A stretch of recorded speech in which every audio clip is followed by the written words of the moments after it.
तुझ्या भावाच्या ऑपरेशनच्या खर्चा व्यतिरिक्त खर्चांसाठी तुला पैशाची गरज आहे असं काल म्हणाली होतीस तू आम्हाला.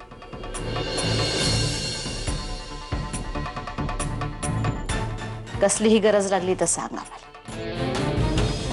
Thank you so much madam. डॉक्टरांची केबिन कुठे आहे? तिकडे. बाय.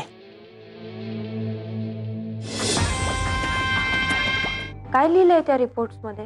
प्लीज शांतपणे नीट ऐकून घ्या. तुम्हाला ब्रेन ट्यूमर झालाय.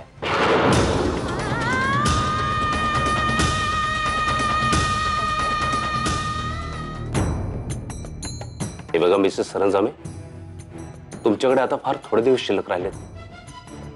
जास्तीत जास्त 6 महिने किंवा त्यापेक्षाही कमी दिवस. तुमचे नातेवाईक जर असतील तर त्यांना मला हे सांगावं लागेल आणि तुमच्या नवऱ्याला देखील हे सांगावं लागेल. आता कोणालाच सांगू नका डॉक्टर, प्लीज प्लीज कोणालाही नका सांगू. ठीक आहे मिसेस सरंजामे, नाही सांगणार कोणाला. पण तुम्हाला आता तुमची जास्तीत जास्त काळजी घ्यावी लागेल. तुम्हाला इथं रेग्युलर चेकअपसाठी यावं लागेल. मी औषधं देतो लिहून, ती नियमित घ्यावी लागतील.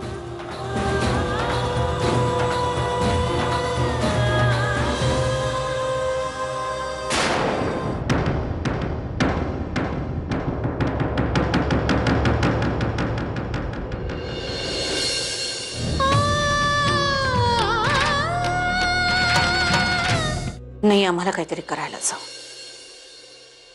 आम्ही हे सगळं आजच दिग्विजयशी बोलणार. नाही नाही आई, नको. दिग्विजयना नका सांगू प्लीज. अरुंधती, तू काय बोलतेस तुला कळतंय का? तुझ्याकडे जास्त दिवस नाहीयेत असं डॉक्टरांचं म्हणणं आहे. तरी तू. आई, दिग्विजयचं ऑपरेशन आहे आता आणि त्यांना सगळं कळलं तर ते ऑपरेशनसाठी तयार नाही होणार. आणि माझ्यासाठी आता त्यांचं ऑपरेशन खूप महत्वाचं आहे. आजपर्यंत मी तुमच्याकडे काही मागितलं नाही कधी, पण आज तुमच्याकडे एक वचन मागते. माझ्या आजारपणाबद्दल कोणालाही कळू देऊ नका. नाही नाही अरू, हे बघ, तू असं काहीतरी नाही, असलं वेडवाकडं वचन तू आम्हाला मागू नकोस. आम्ही नाही पाळू शकणार.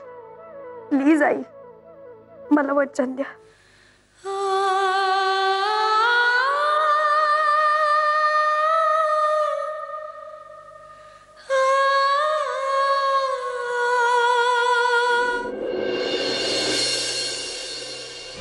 हे सगळं खोटं आहे ना अरू?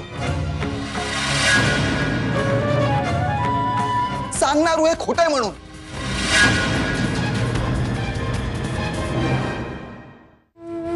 हे सरप्राईज अरू. दिग्विजय, तुम्ही असे अचानक? तुझ्यासाठी एक गुड न्यूज आणली आहे. Good news? कसली? अरे बाबा, तुम्ही पण आहात इथे? हा.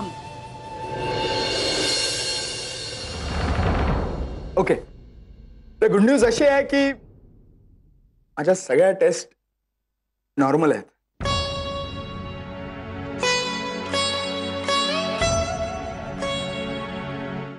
आणि डॉक्टरांनी सांगितलंय की माझ्या ऑपरेशन मधला धोका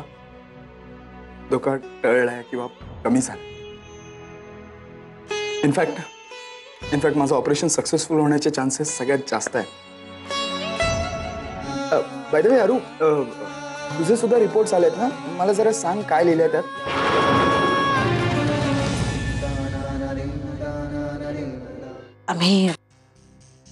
आम्ही अरुंधतीला घरी घेऊन जायला आलोय.